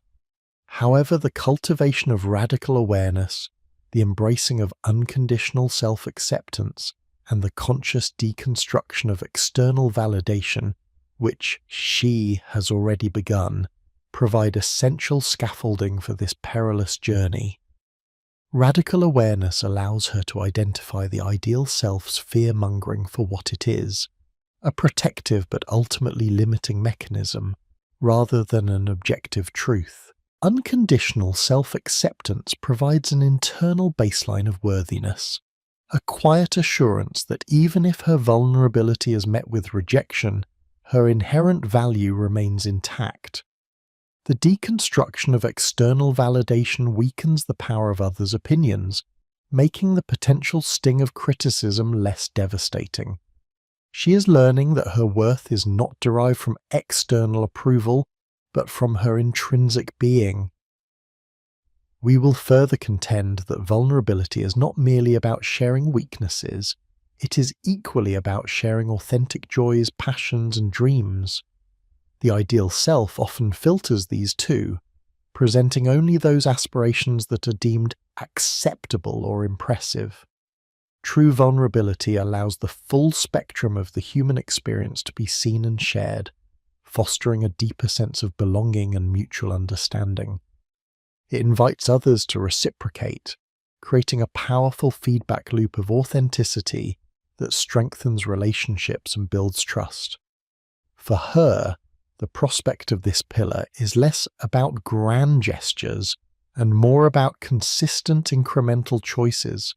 It is the conscious decision, moment by moment, to choose authenticity over performance, connection over control. It is the recognition that the risk of being seen is the only path to truly being known. The fear of rejection is potent, but the alternative, a life lived in perpetual disguise, forever longing for a connection that remains elusive, is arguably a far greater tragedy. The ideal self promises safety but delivers isolation. Vulnerability promises risk but delivers liberation. As she stands at the precipice of this fourth pillar, contemplating the terrifying leap, she begins to understand that the death her ideal self fears is not an end, but a profound transformation.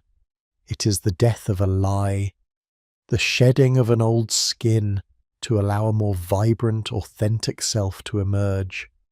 The anxiety remains, a palpable tremor beneath her resolve, but a nascent flicker of hope also stirs. Perhaps, just perhaps, the terrifying exposure is not a sentence but an invitation to finally breathe, to truly connect, to live a life that is not merely curated, but genuinely felt. This is the arduous yet ultimately rewarding work of reclaiming the self from the tyranny of its own ideal. The journey forward will demand not just courage, but a profound trust in the inherent goodness of her own unvarnished being. The absolute terror that gripped her was not merely an emotion, it was a visceral physiological response, a full-body recoil from the precipice of exposure. Her carefully constructed ideal self, a masterpiece of self-preservation honed over decades, perceived vulnerability as an existential threat, a death sentence to the very architecture of her perceived safety and success. Every fibre of her being screamed against it, the instinct to retreat into the familiar, impenetrable fortress of curated perfection overwhelming. The thought of revealing the raw, unedited, imperfect core of her being felt like stepping naked into a blizzard, inviting certain annihilation. This paralysis was the final, most formidable guardian of her inauthentic life, a dragon guarding the treasure of true selfhood. We now confront the fourth, and arguably most daunting pillar in our journey toward liberation from the tyranny of the ideal self, reclaiming authenticity through vulnerability. If radical awareness illuminated the chains, unconditional self-acceptance acknowledged their presence, and conscious deconstruction of external validation began to loosen their grip. Then vulnerability is the act of shattering them, piece by painstaking piece. This is the moment where theory must give way to praxis, where intellectual understanding must be transmuted into courageous, often terrifying action. The fear of vulnerability is deeply ingrained, a primal protective mechanism. Our ideal self, born from past wounds and societal pressures, thrives on control, prediction, and the illusion of invincibility. It meticulously crafts a narrative of strength, competence, and desirability, believing that any deviation from this narrative will lead to rejection, ridicule, or abandonment. To be vulnerable from this perspective is to willingly hand over the weapons of self-defense, to expose the soft underbelly, and to invite the very pain it has worked so assiduously to avoid.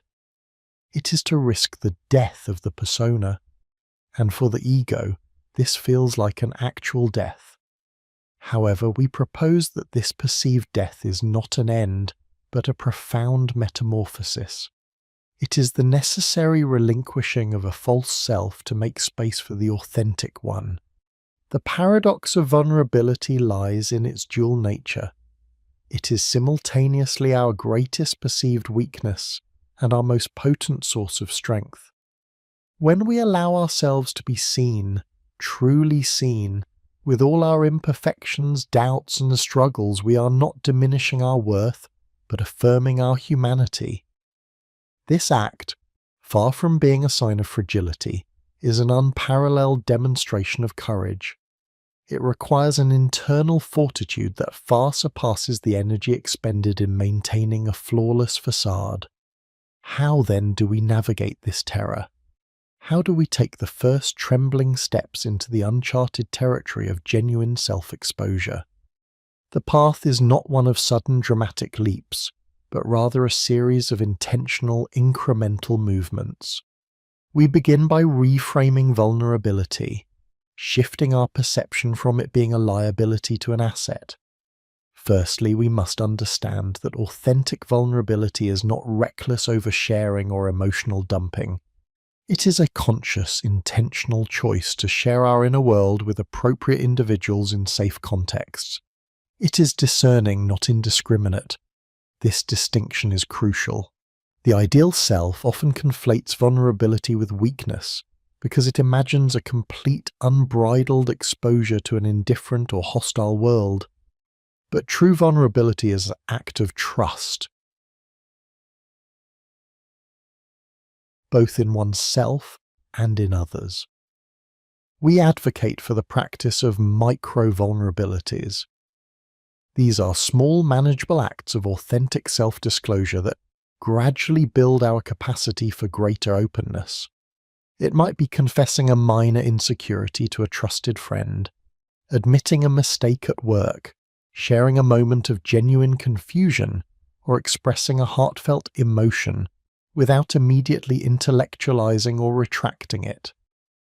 Each micro-vulnerability is a tiny crack in the ideal self's armor, allowing a sliver of light to penetrate and, critically, allowing us to experience the often positive reception that follows.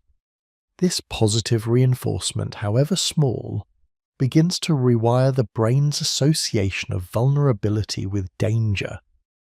The cultivation of safe containers is paramount. These are relationships or environments where psychological safety is high, where empathy is present, and where judgment is minimized. It might be a therapist's office, a close confidant, a supportive family member, or a conscious community. Within these containers, we can experiment with vulnerability, testing the waters without the immediate threat of overwhelming rejection. It is here that we learn that our imperfections do not necessarily lead to abandonment. Often, they lead to deeper connection, to a shared sense of humanity. When she finally shared a nascent, unedited thought with a trusted friend, not as a carefully constructed observation, but as a raw personal uncertainty, the friend's gentle nod and shared experience did not bring the expected judgment, but a surprising sense of relief, a minute loosening of the knot in her chest. This process is inherently relational. Our ideal self was largely constructed in response to perceived external expectations and judgments. Therefore, its deconstruction and the reclamation of authenticity must, to a significant degree, occur in relation to others. It is through witnessing the compassionate response of another to our true selves that we begin to internalize the message that we are worthy of love and belonging, not despite our imperfections, but often because of them. This is the very essence of true belonging, not fitting in by conforming, but belonging by being seen and accepted for who we genuinely are. Or reclaiming authenticity through vulnerability requires a deep dive into self-compassion. As we expose our perceived flaws and weaknesses, the ideal self's internal critic will inevitably surge, condemning our foolishness or naivete. Here, we must consciously counter these voices with kindness, understanding that the terror is real, the impulse to hide is understandable, and the journey is arduous. We must become our own most compassionate witness, acknowledging the courage it takes to stand exposed. The death sentence that the ideal self fears is, in fact, an invitation to a more expansive, vibrant life. What truly dies is the exhausting performance, the suffocating pretense, the constant vigilance required to maintain an unblemished facade. What dies is the alienation that comes from never truly being known. What emerges is a self that is integrated, coherent, and capable of genuine intimacy with oneself and with others. As we slowly, painstakingly allow ourselves to be seen, we begin to experience a profound shift. The energy previously expended on maintaining the ideal self becomes available for genuine living, for creative expression, for deep engagement with the world. The fear of rejection begins to wane, replaced by a growing confidence in our inherent worth. We discover that true connection is not forged in shared perfections, but in shared humanity, in the messy, beautiful reality of our shared struggles and triumphs. This fourth pillar, while terrifying, is the gateway to the final stage of our liberation, integration and individuation. It is the crucible where the disparate parts of the self, the shadow, the light, the wounded child, the wise elder, begin to coalesce into a cohesive, authentic whole. The act of vulnerability is not an end in itself, but a powerful means to an end. The realization of a self that is whole, connected, and free from the suffocating grip of an idealized, inauthentic existence. The courage to be seen, therefore, is not merely a psychological exercise.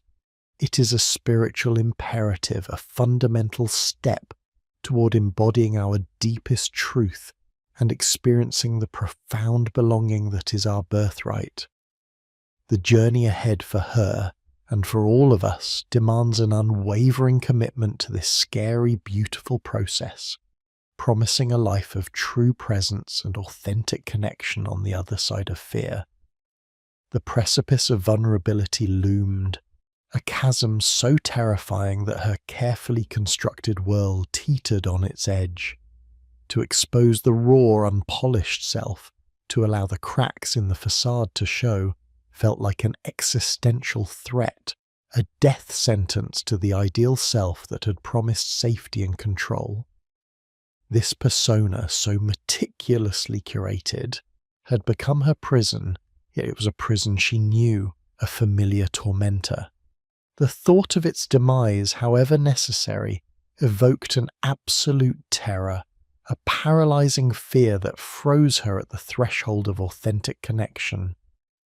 We arrive now at the fourth pillar, the most formidable and often the most resisted.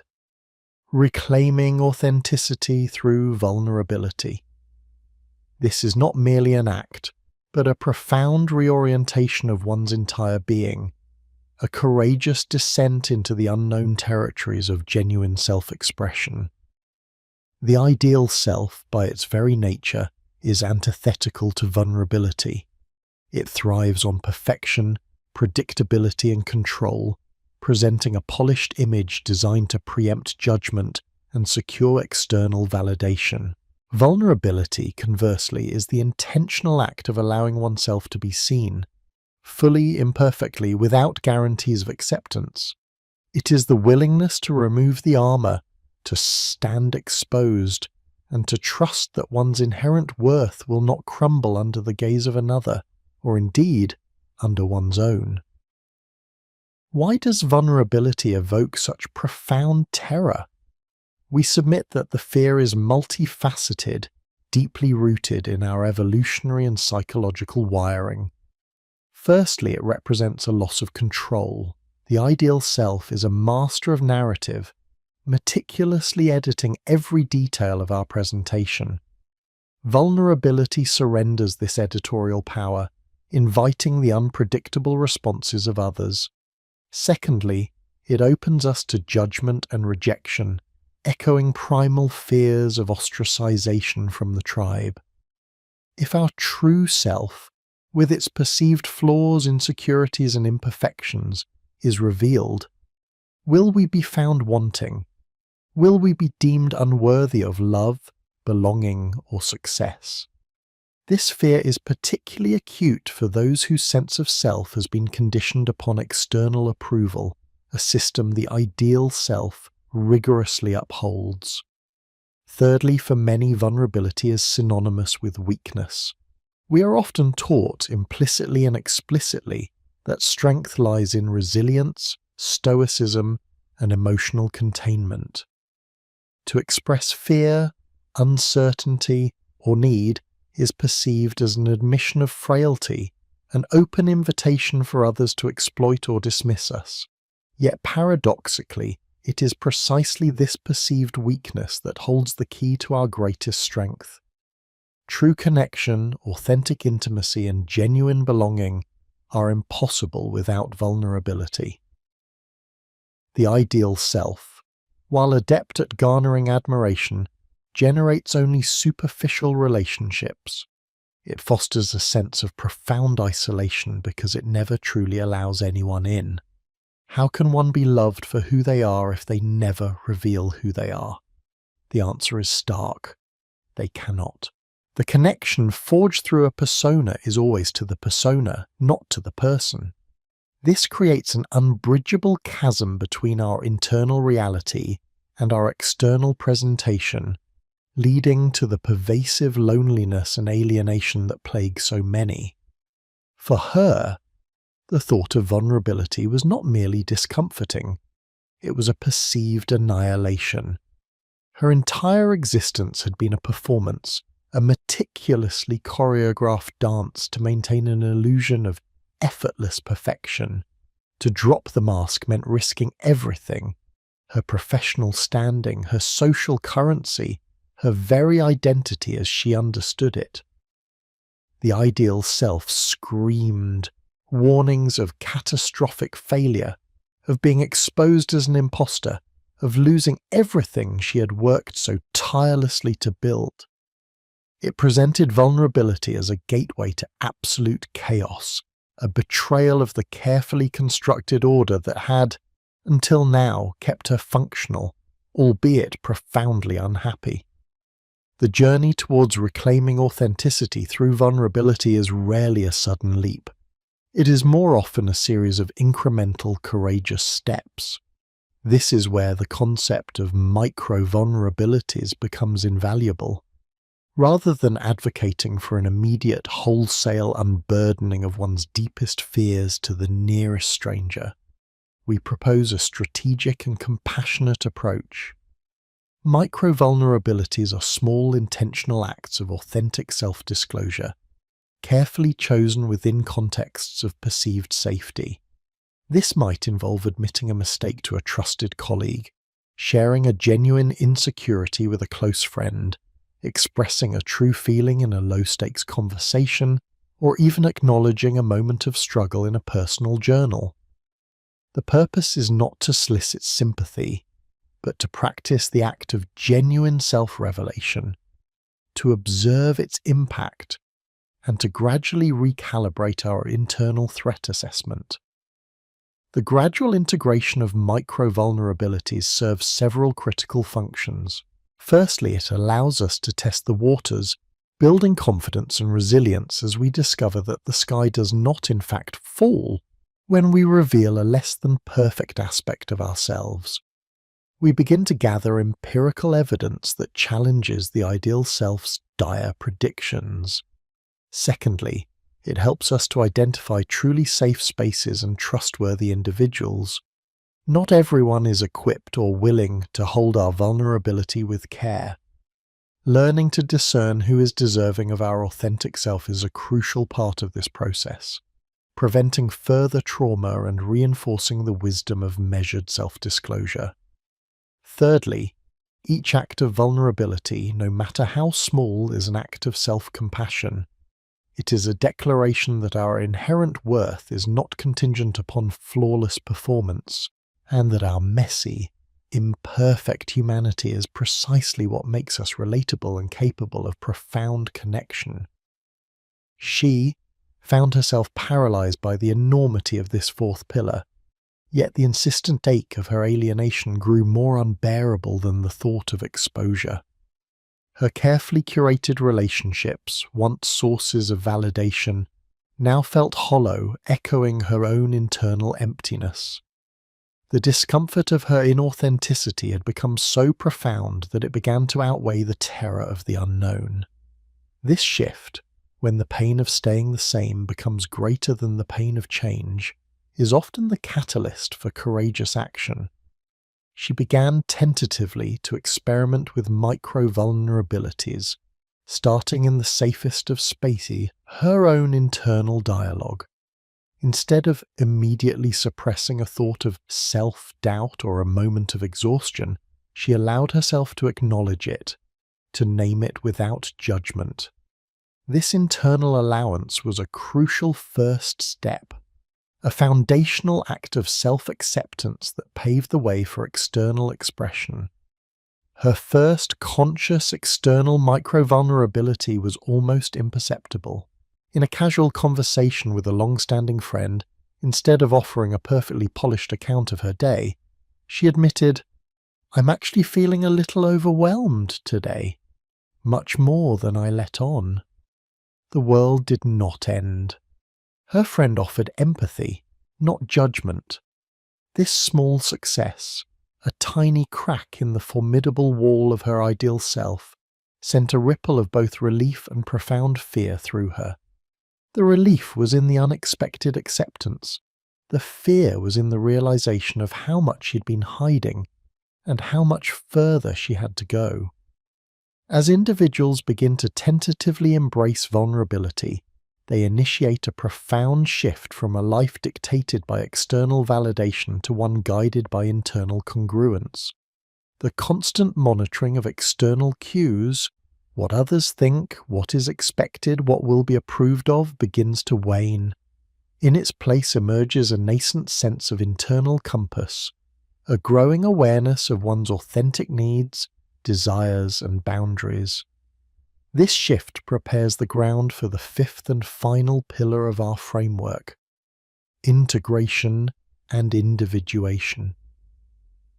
This pillar represents the culmination of the preceding four, not as a final destination, but as a continuous process of becoming. Integration in this context refers to the synthesis of the various fragmented aspects of the self, the conscious and unconscious, the light and shadow, the public and private, into a cohesive, authentic whole. It is the dismantling of the internal division fostered by the ideal self, which perpetually separates the acceptable parts of us from the unacceptable. Individuation, a term borrowed from Carl Jung, describes the lifelong psychological process of differentiating oneself from the collective consciousness and developing one's unique personality. It is the journey towards becoming a whole, complete, and self-actualized individual, no longer ruled by the dictates of an external persona or internalized societal expectations. The ideal self creates a fragmented existence. It forces us to disown parts of ourselves that do not fit its narrow definition of perfection.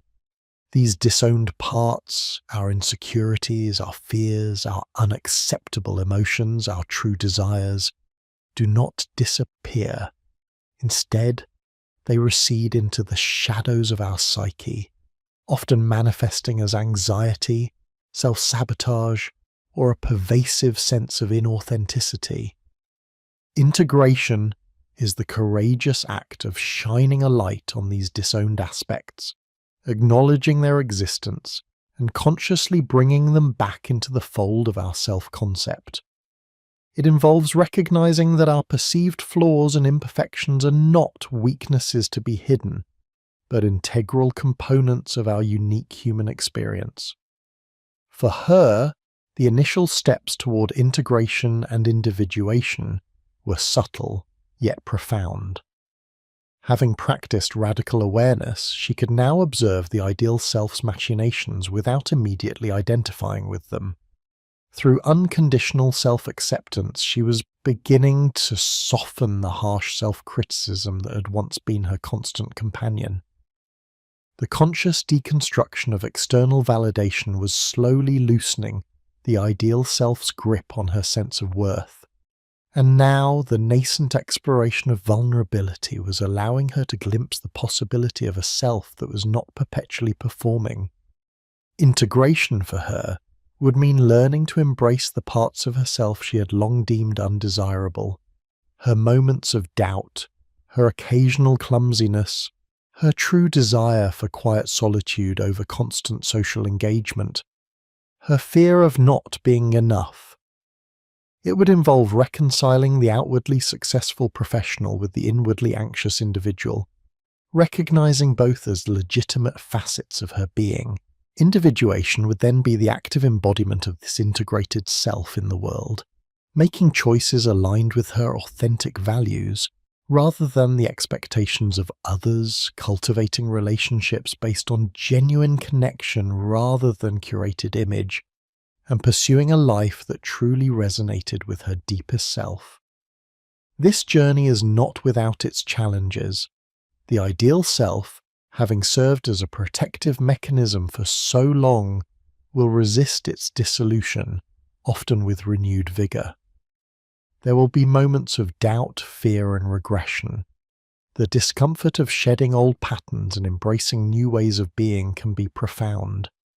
Yet the promise of integration and individuation is the profound liberation from the tyranny of the ideal self, the possibility of living a life of authentic joy, deep connection, and genuine self-expression.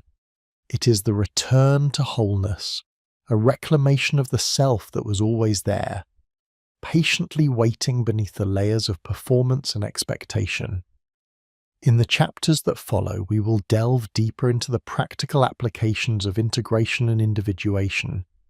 We will explore strategies for embracing our shadow selves, cultivating self-compassion as a continuous practice, and navigating the social landscape as an authentically integrated individual.